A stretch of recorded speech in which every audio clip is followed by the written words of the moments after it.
Justin Maxwell, we are live and alive. Thanks for jumping on with me, man. Eager to be here, Moose. I'm excited to speak with you like always. You as well, man.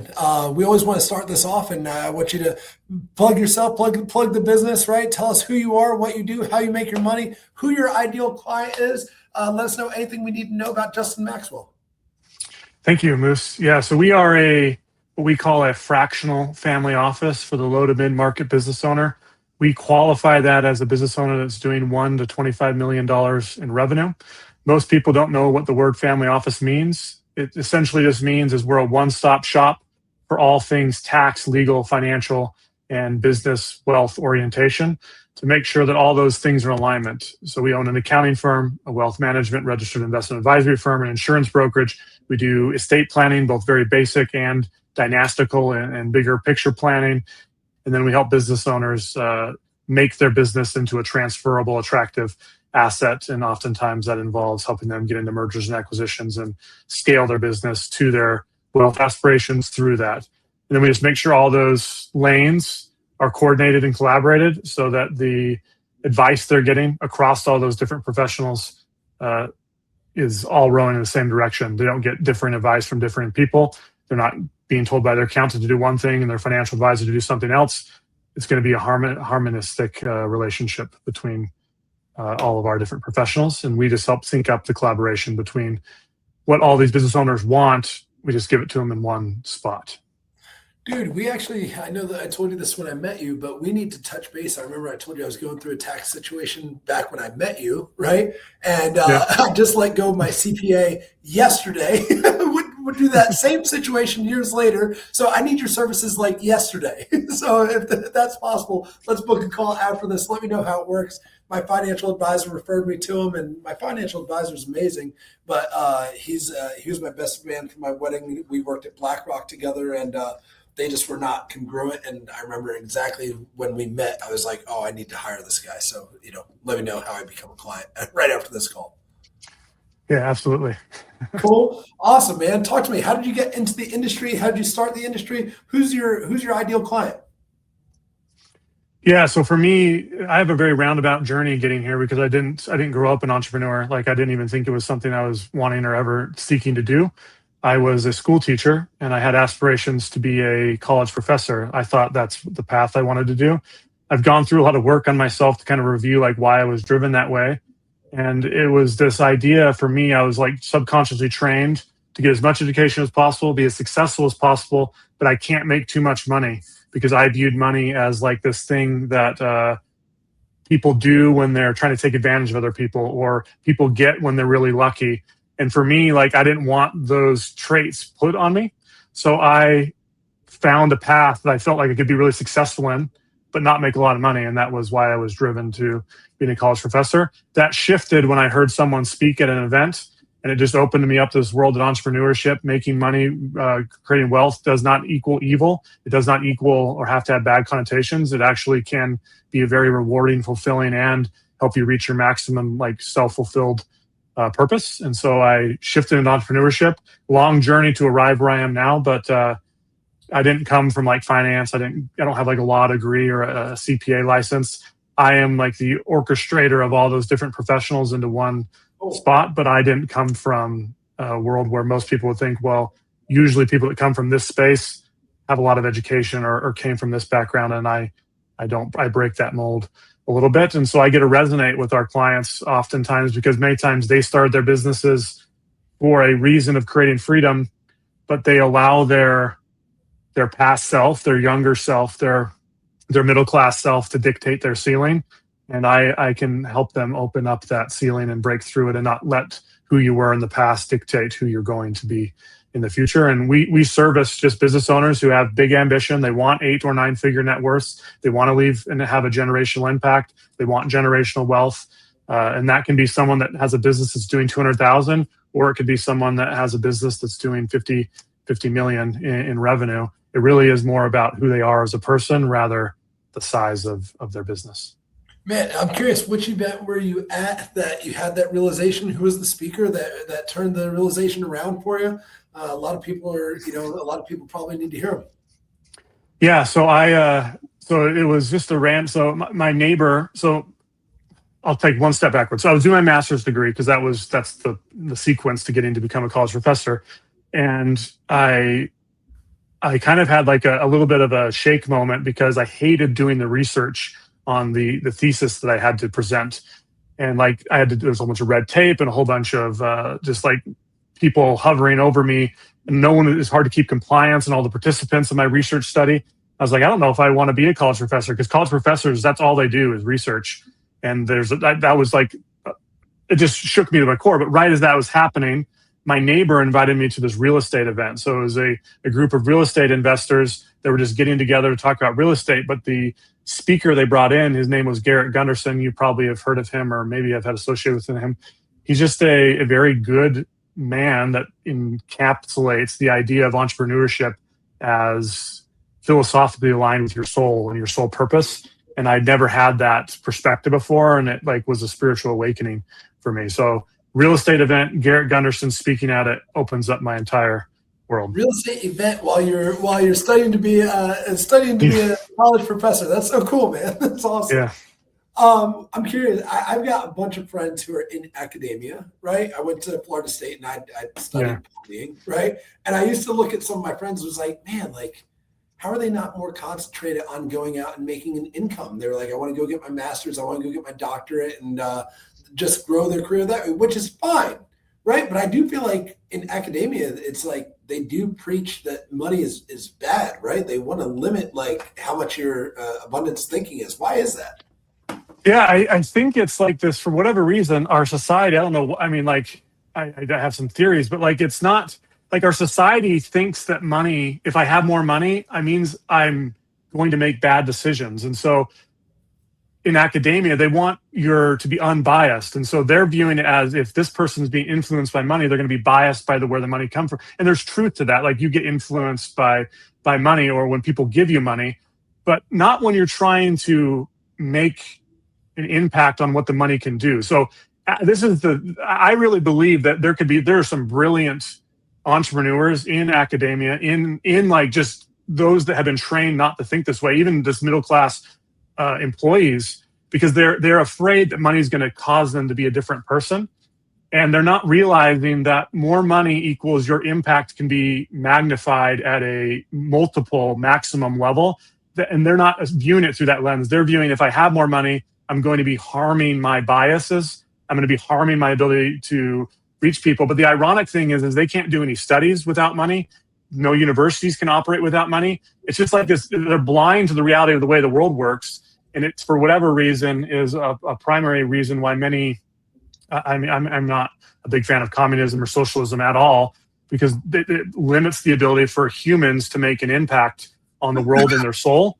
And I think for whatever reason, those principles in the academia world are very wrought, because they believe that money equals deception, when they're not viewing it through the lens of, if I have more capital, I can help way more people at scale. Because if they find something in their research that solves problems, many times they won't pursue it. They won't turn it into a career. They won't turn it into a business. But they found something through the research that could actually solve it. Because they're afraid of money, they won't nothing gets done. And that could actually change the way that people think. It would help and service a whole bunch of people. And they just don't do it because they're afraid to do it. So I wish that academia could embrace capitalism and the ability to think value-driven and abundance, because there could be some amazing solutions coming from that world, but they don't, because they view it as their biases, and they're going to be corrupted by the money, which is backwards. But I used to think that way too, but that's just the reality of the situation. It's interesting. I just got a phone call today from Florida State, right, where I'm an alumni, right, my alma mater, and they said, "Hey, we've seen that you're running a successful business now, and our intention is to try and create a network of business owners who can all refer each other business. We don't have to ask you for fundraising in this model. We could ask you for an affiliate fee, and that's how we're going to support the university." And I was like, "This is awesome! Like, where has this been the last X amount of years? Instead of calling me and just ask me for a donation, like, I love that. Yes, let me know who I can support in the network, and vice versa." So it's good to see things going that way, at least a little bit. Yeah, no, I think obviously business schools in all universities are thinking a little bit differently. But even those professors, like they oftentimes haven't been entrepreneurs themselves. They're talking about the theory of entrepreneurship that rather than the action of it. But it's the other, like there's a whole bunch of discoveries and influence that the other schools can produce, and they just don't, they limit themselves by not embracing the idea that if I reverse this and think of how can I make money on this, and how making the money, if I'm making money on this, it's because I've helped way more people and I can control the values of it. And I wish people would actually, like what you just described is a very creative way to get people to get money into the university. Think creatively and you can solve a lot of problems, and they just don't think that way oftentimes. So that's cool to hear. Yeah, man. Dude, tell me a bit about your business. Tell me about how you acquire customers. Tell me about what marketing efforts you've gone through. Give me the nitty gritty, because we met at an event and you were a great speaker from stage. I think that you brought props up on stage that were really cool. Tell me about how you developed that.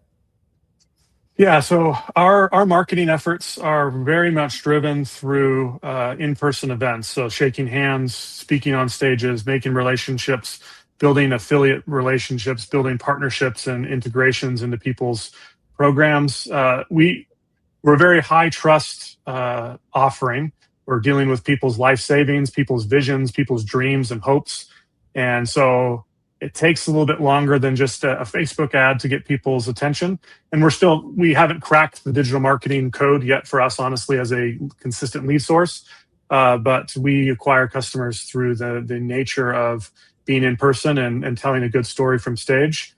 And for me personally, I think my teaching background enabled me to have a skill set very quickly and to be able to do that faster than maybe other people could. But so I'm the primary person that will go on the road and speak at different events and acquire customers from the in-person side of things. Then our back-end team will do all of the actual fulfillment and the advice giving, and our professionals will handle that. So I don't do a lot of the one-on-one, but I am out in front-facing oftentimes with our customers. As the CEO, the role that you're playing currently is primarily BDR, getting to the events, shaking hands, kissing babies, doing the presentations. I think that's an interesting role for a CEO to play, because so many CEOs are trying to replace themselves in the sales side. But I think it's actually super important for the CEO to always play that role. You know what I mean? Yeah, I think that there is value there. And I think that there's different scale levels of size of companies where CEOs can have different roles. But at our size of where we currently sit, I think going out and being out there and actually being the person that's touching your hand and getting to know you is really important where we currently sit. I think that what you guys have experienced at Sphere Rocket is a good example of some of the shift that can occur when you get to certain levels and scalability and go to the next level. Maybe you don't do as much of that, and maybe it's a little bit different approaches. But I think that a lot of business owners could benefit from being the person that is out there more and less doing a lot of the operations in the day-to-day, because that will help them scale when they go to the next step of where you guys stepped into, because they're not doing all the stuff on the back end, which is a really important thing for scalability. So I think that there's value in what you just said. Have you read Buy Back Your Time with Dan Martell? I have, yes. When someone comes to us to staff a virtual assistant, I try and point that out to them. Probably the number one requested position that we get is an SDR, right? A sales development rep to cold call. And I'm like, yeah, I mean, that's fine, right? But if you look at his, I think he calls it his hiring ladder, if I remember correctly, it's different rungs. And he says you got to hire cumulatively, right? So if you skip steps on the ladder, you fall down, right? And his steps are, first thing that you should staff for is admin, right? If you can get 20 hours of admin off your plate, awesome. You can move to the next rung, right? The next rung was fulfillment, Then the next rung from there is marketing, right? Then the next rung from there is sales. Then the next rung from there is leadership, right? I think it's so important to note that you are still playing the role in sales. You have the successful business. You have this business that's scaled up, but you're still playing that role of BDR because it's the most valuable position that a CEO could play at your scale. You know what I mean? Yeah, no, I agree. I think that that's a very, Dan Martell is brilliant in a lot of areas, and he has some insights that a lot of business owners should try to be implementing and mimicking, because there is some predictability to following that ladder. It gives you predictability as you grow. And a lot of people try and skip the steps, and it causes them to, exactly what you said, fall back down, or they just stay stagnant or exactly where they're at because they didn't follow the process fully. I know a lot of people would be interested to hear about how you analyze events, right? And events that you go to. Obviously, we met in 4 rooms, right? And a lot of your client acquisition is from events. So many entrepreneurs are just trying to go cold traffic, right? And it's usually ineffective at a smaller scale, right? Today, we're primarily cold traffic, right? How do you analyze events, and how do you acquire clients from events besides stage speaking? Yeah. So number one is we really want to get to know the leader of the event, the organizer, the person that's hosting the event, the runner of the event, the person that can give us a trust transfer from stage, as they say. I know this person, I've done business, I've met, I've associated with, I like what they say. So if we can't build that relationship, it's going to be hard for us to just step into that environment because, again, we have a very strong trust relationship that has to be bridged. And the more trust layers of bricks that we can build, the better it's going to be. So having that person in our back pocket is very important. So that's number one. And number two is the event has to have our clients there. So we can't have events that are filled with employees. We can't have events that the business owners are making less than $100,000 or less than $200,000 a year as a vast majority of the attendees. Though we can help them a little bit, but that doesn't, helping them a little bit doesn't help us be a profitable company. They can give us revenue, but we can help. Our ability to help is across all of our businesses, not just in one of them. So the more size and revenue and income someone has, the better it is. It also matters on what's the culture that's been created. So that's how, when we're meeting with the founder or the leader, it's, what do your people expect? Are they abundant minded like you, or are they are you a scarce person? Because if you're a scarce person, they're probably going to be scarce people, because usually attract who you are to come to your event. So that's how we're evaluating them. And then the size, we don't really care about the size as much, but we need some people in the room, because sometimes those 10 to 15 events are brilliant for us, because now it's really intimate. Everyone can get to know me and shake my hand, and I can build relationships. So it's not necessarily that small is bad, but we have to have the right small group again. So and sometimes big is too big. I spoke at an event at a dental conference this last year. And there was thousands of attendees, and I had a small room in the back, and I had to walk all the way to the back of this huge conference center. And it just wasn't as good because, again, I didn't have a trust transfer. It was a massive event, and I was seen as this secondary value person versus a more of an integral part to it. So too big can actually be a detriment as well. Yeah, it's funny. Whenever I negotiate with an event host, right, it's please, you have to edify me from stage, right? I've had so many events that we go to where they say, and we have a sponsor. Can you believe that someone was willing to pay us money to be here? Crazy. It's oh shit, I'm fucked. So yeah. But how? So I'd be interested from this personally. We still negotiate bad events. It's a law of large number play for us, right? Every event host thinks they're going to have 500, 800 people, right? But last week I bought an event for 15 grand, and then 500, 800 people, 70 people ended up being there. I love what you just said about, are you abundance thinking? From the stage, he said multiple times, if you, to the audience, would have been willing to pay more, we could have done more from this event. And it's why are you saying that? Stop saying that. But how do you validate that they are an abundant thinker? How do you validate that, the size of the audience is going to be what they say it is? How do you validate that it is your ICP?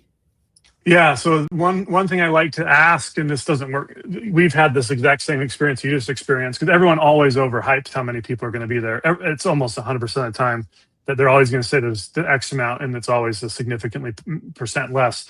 But nonetheless, the way I like to do it is, let's just not talk about us paying you money. How can we make this a joint relationship? How can we win together, both short term but also long term? So how can we pay you some money, but then also be more integrated and just hear their response? Are they open to more of a collaborative, I'm starting to enter into your ecosystem, not just as a speaker, but you view me with such high value that you want me to be a service for your customers because you haven't found it anywhere else, and you're willing to put your name behind it. I'm not asking them to commit to that in that first meeting or anything, but are you open to those types of conversations? Just hearing their responses oftentimes lets me know, like, is this person just in it to get sponsorships? They don't really want to promote, and they just want people to be on there that fund the event so they can have food there, and then you're an afterthought? Or are they actually trying to think of this from an abundant mindset where it's a win-win-win situation for the attendees, for that person, and for us?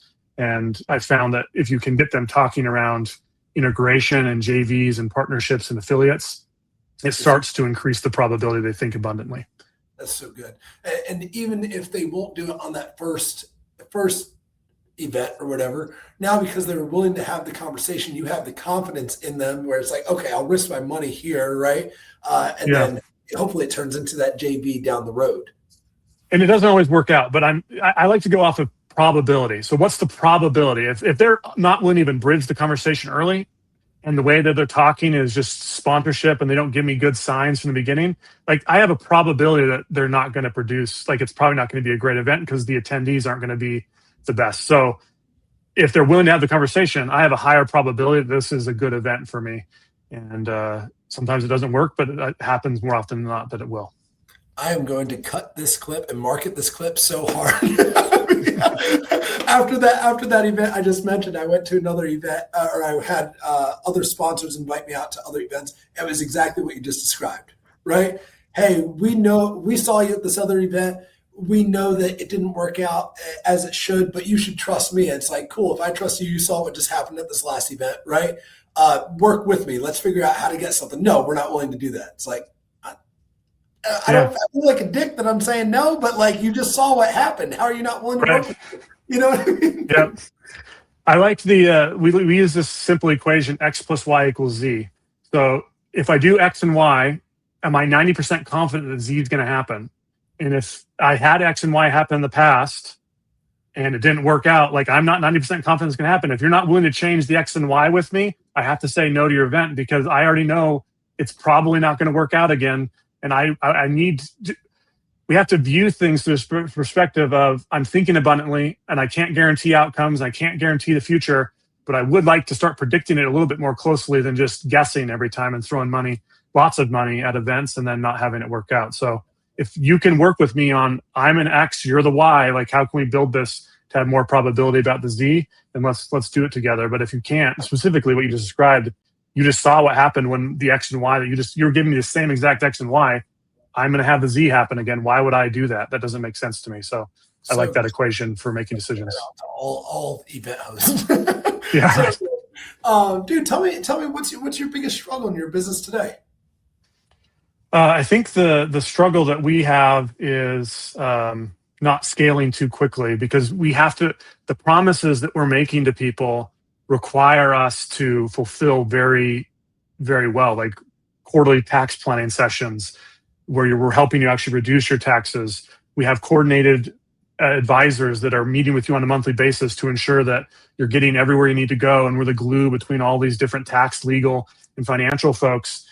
Like, if we scale too quickly and we're overburdening those advisors, we aren't going to be able to fulfill our promise. And so our promise is that we are the coordinated financial team that gives you the highest probability of reaching 8 and 9 figures. And if we can't fulfill that because we don't have good advisors in place, or we've not able to provide the service we've said, that harms us. So that's honestly is making sure we're not going too quickly with some things and opportunities where they're extraordinary opportunities for client acquisitions or acquiring another company, but we're not ready to do it yet because we don't have the infrastructure for that size yet. For where we are, we're great, but to go there is a whole different ballgame. I think that's the hardest thing, because we have massive aspirations. We want to be a $1 billion+ company in the next decade, but we have to not skip rungs. And I think that for me is the hardest thing to do. When you have big ambition, you try to go too quickly and it can harm you. Is there anything from Sphere Rocket side that we can do to help? I mean, usually what happens is someone comes to me and they say, my biggest problem is client acquisition. It's like, cool, who can I refer you to, right? I think your problem is interesting because the opposite. It's like, we cannot acquire too many clients, otherwise we can't fulfill everything, right? Is there anything I can do from my side to help you sort of get through that? Yeah, so the issue for us, and maybe Sphere Rocket can, I'm just thinking too small, is they have to be licensed professionals, and then they also have to think like us. And unfortunately, like I'll just give an example. This is probably something a lot of people have experienced. You might have experienced this with your last CPA. Like a lot of CPAs have the license, but they don't have the thinking that it requires to be thinking around tax reduction and abundance thinking and wealth creation. They're just thinking around tax filings. So we can't just get a licensed professional. We have to have a licensed professional, and they have to either be able to change their mindset. Like I fully acknowledge people can change their mindset because I experienced that too. So I'm not saying that people can't change the way they think, but it's harder to get people to change what they think if they're stuck in they've been doing it for 15, 20 years. So they have the skill set technically, but they're not the right fit. So when we are acquiring licensed professionals across all of our business, it's another layer of, they also have to be in alignment with the way we think and the abundant mindset that we're thinking around wealth creation and the aspirations we're taking people. So that's the biggest problem. And Sphere Rocket might be able to help with that, and I just don't know it. But that's kind of what we're stuck. I don't necessarily mean Sphere Rocket. I mean me, or Justin. Oh, got it. It's possible, dude. I mean, at the end of this, I'll definitely introduce you to my buddy Zach, who's the financial advisor. He's a great guy, right? It's possible that he could become a customer channel for you now with what you just went through. Because what happened with them, I think were a point where they were too big. They had national commercials on radio and everything, right? And I can't say this for sure, but on the sales call, originally, when the relationship started, I needed help with bookkeeping, right? I was told I would get bookkeeping services, right? And then on the onboarding call, it was like, no, we don't do bookkeeping at all. So you need to go and do the bookkeeping. And it was like, okay, well, it's going to take me a couple months to get caught up on the work that I need, right? So did that. In that time, though, I had one person who said, okay, I'm your client success person, but I'm going out on maternity leave. Cool, no problem. Went to person number two. I think number two either quit or got fired. In the meantime, nobody was keeping track of my record where my account was. So by today, here I am letting them go, 3 years later or whatever it is. And I've copied 10 people on the email. Nobody knows what work has been done, hasn't been done, et cetera, and what's been filed, what hasn't been filed. I'm like, guys, at the very least, tell me what's been done so I can get somebody new and get it going. You know what I mean? They probably did exactly what you just described, got too heavily concentrated in client acquisition and didn't have the support that they need to fulfill and keep it concentrated. Yeah, those are the types of experience. And I don't want to say that we are not immune to that, but is what we're very good at is, because as we're scaling, we don't know what the issues that cracks fall through and people experience. And it's like, well, we're trying to build a firm where entrepreneurs never want to leave because they save a whole bunch of money in taxes.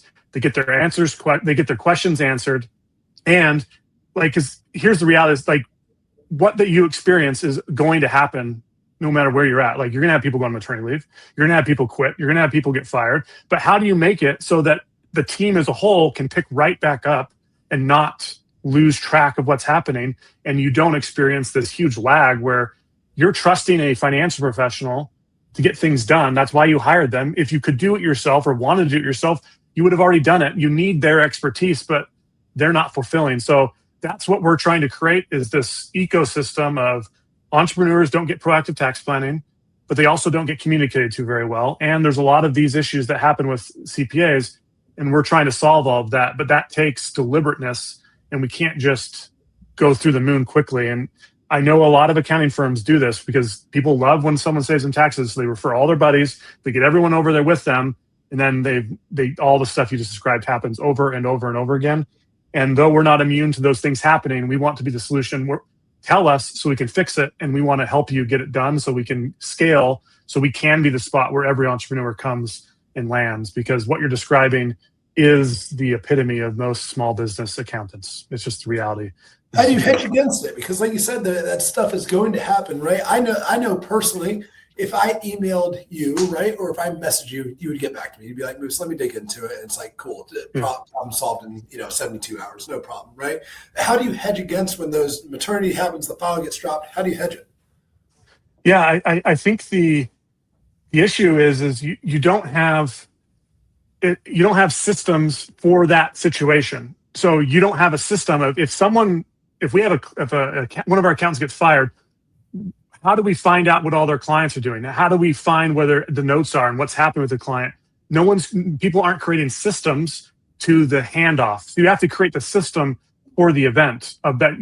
You have to preemptively create the system before it happens of when this happens, they're going to go here, then they're going to go here, and then we're going to get them into a new accountant. And I think the issue is that people aren't thinking preemptively around those issues. They happen, and then you sit around for 6 months and no one's touched that thing because you don't have a system to get it to the next step. So I think that's the issue. And honestly, the problem is it's hard to think of all the stuff that could happen, and you don't realize it until the ball is dropped and it's happened. And then I don't know. I think that's what I don't know if I'm making sense, but you as an owner, founder, aren't thinking that I didn't know that was going to happen. So I don't have a system for that, and it kind of dropped the ball on that. So is what I like to do with people is I try to create a relationship when we sell them into our program. Is we need you to tell us when you feel a ball has been dropped so that we can fix it, because we want to create it. We want to create it. So we have to have we're a partnership together. We do the tax planning together, and you're helping us build our business into a more stronger ecosystem. And we just have transparency that we know that we're going to do something that you're not going to like at some point, probably.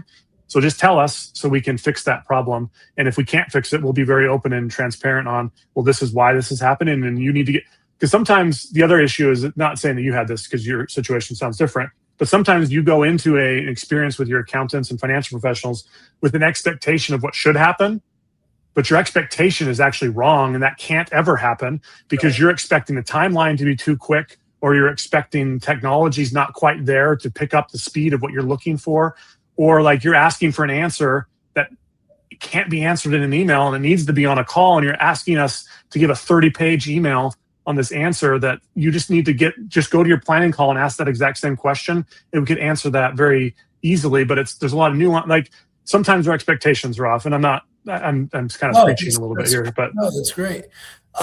Dude, I'm sure you've done this before. So, and sorry, we'll go a little bit over if that's okay. Do you still have time? Yeah, I'm still good. Yep. Okay, cool.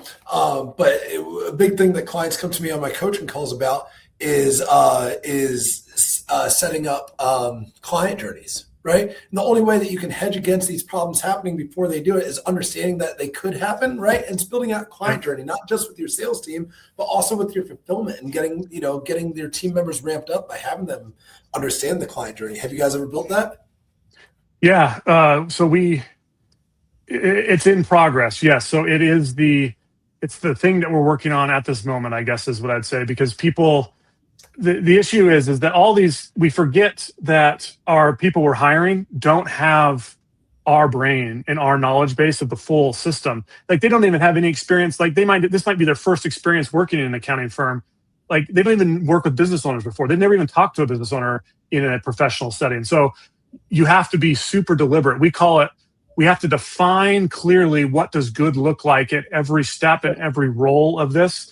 If they don't know what good looks like, how can they perform it? And too many people they define good in this box, but they don't define good in the interim between this person and this person. You have to define it across the whole system. I like the analogy or the visual of it's just a conveyor belt that people are going down, and you have to define every aspect of that conveyor belt. And if you don't define it, you'd have no idea what's broken. But once you define everything, it's actually a lot easier to find out what's broken and what's missing and what's broken and who messed up here, because you've defined it all the way down that conveyor belt from entered the business to exited the business or had fulfillment performed. What I tell clients all the time is that obviously building a customer journey is never a fun thing to build, right? But the biggest pain in the ass about it is that it's a living document, right? Yeah, it's always changing. Problem that we didn't know existed. It's like, shit, we better build that into the customer journey because, now we know it exists, so